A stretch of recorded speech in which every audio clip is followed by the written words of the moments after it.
Youssef Marzouki, le président tunisien de cette Tunisie post-révolutionnaire, pour la première fois présente ici dans ce forum international des chefs d'État et de gouvernement. Vous êtes venu porter, Monsieur le Président, un message fort. Vous avez cité Lumumba et vous avez dit finalement, si vous n'agissez pas, c'est la société civile, comme elle l'a fait en Tunisie, qui agira à votre place. Absolument, ça c'est le message du printemps arabe, à savoir vous ne pouvez pas reculer indéfiniment les réformes. Les peuples veulent la fin de la corruption, veulent les libertés publiques, veulent un développement durable et bien partagé, veulent la justice sociale. Et si vous n'êtes pas capable de faire cela, eh bien les peuples vous obligeront à le faire. Ça c'est le message et je crois que tous les États, tous les chefs d'État ont intérêt à l'entendre parce que ça évitera l'effusion de sang. Oui. On a eu raison, comme l'a fait le président français par exemple, de soulever le problème de la démocratie, ici même d'ailleurs. Partout, la démocratie est un besoin fondamental de tous les peuples. Et je pense que c'est aujourd'hui aussi, une exigence internationale, mais aussi c'est aussi, comment dire, une exigence de solidarité internationale. Tous les peuples ont besoin qu'on leur apporte aussi le soutien des démocraties déjà installées. Oui. Alors évidemment, cette révolution tunisienne, c'est une révolution qui s'est faite en français.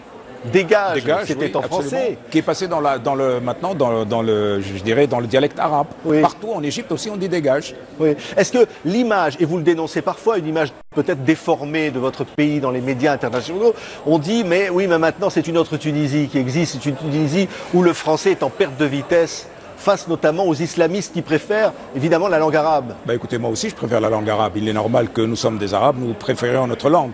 Mais moi, je suis pour l'unité arabe, je suis pour la promotion de la culture arabe, de la langue arabe.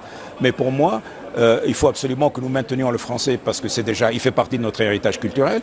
Ensuite, parce qu'il nous permet de nous ouvrir à la France, à la Belgique, etc., à une bonne partie de l'Europe. Et ensuite, parce que le français, comme l'a dit François Hollande, va devenir la langue de l'Afrique. Et donc, nous avons besoin de cet outil magnifique pour être en contact avec l'ensemble de ces espaces.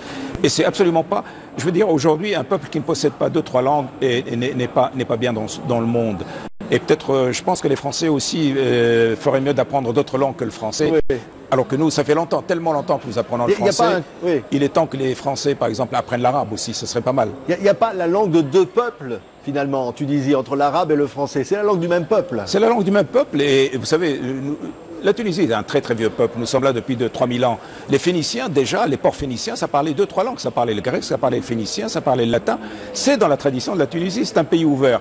Et donc aujourd'hui, je peux effectivement promouvoir ma propre langue et être attaché, mais aujourd'hui, s'ouvrir, avoir un espace aussi extraordinaire que la francophonie, avec tous ces peuples divers, et ne pas en profiter, pour moi, ça relève de la bêtise. Oui. Il n'y a jamais eu de sommet de la francophonie en termes maghrébines. Est-ce qu'un jour ça pourrait avoir lieu par exemple en Tunisie? Est-ce que vous le souhaiteriez? Mais pourquoi pas?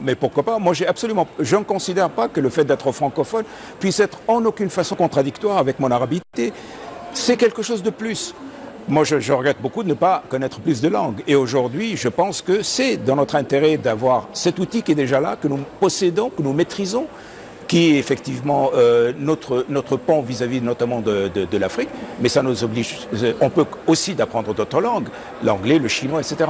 Mais il est important que nous ayons des langues quand même véhiculaires, je veux dire, il ne faut pas non plus, ça c'est déjà de l'acquis. Alors autant préserver cet acquis et l'utiliser, voilà. Oui. Alors on a dénoncé la France-Afrique, François Hollande l'a dit, c'est fini. C'est fini, pour moi aussi c'est fini. C'est vrai, vous êtes heureux de cette déclaration?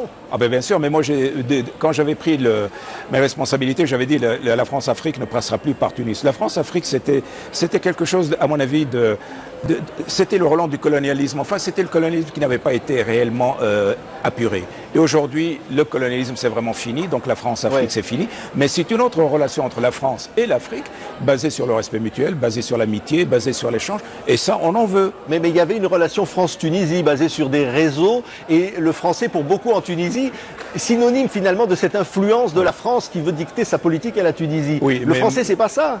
Ben écoutez, moi j'ai toujours dit aussi que ce que nous voulons c'est être des partenaires et non pas des clients.